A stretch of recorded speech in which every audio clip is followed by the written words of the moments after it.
friends, and welcome to today's video break. Psalm 56 verse 13 says, "For you have delivered me from death and my feet from stumbling, that I may walk before God in the light of life." Now, this is why David vowed to serve God. He had such an amazing relationship with God. First of all, he could see what God was doing in his life. You know, that God kept him from death, that God didn't let him stumble and fall, that God was his constant provision. And I think it's interesting that he doesn't say, God provided all of this for me.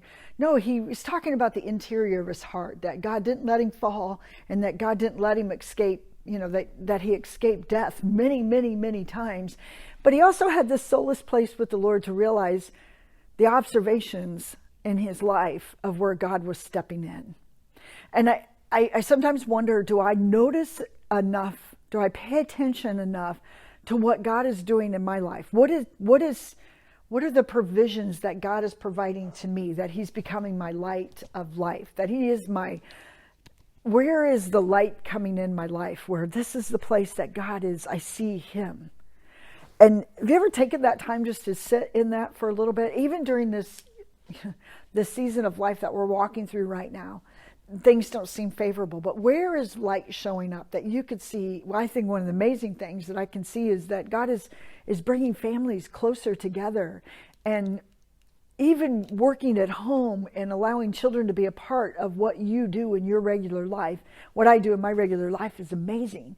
Allowing other people to peek inside your life and be a part of it, those that are the closest to you, is phenomenal.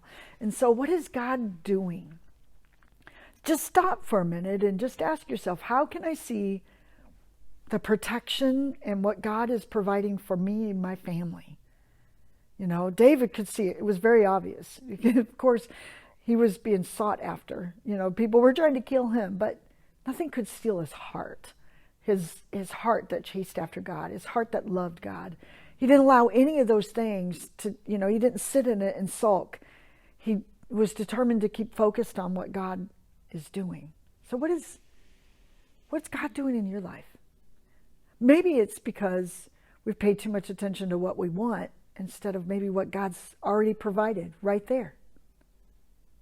David was still being chased, but could see what God was doing. How about you? In this unfavorable situation of life, what is God doing? Have a blessed day.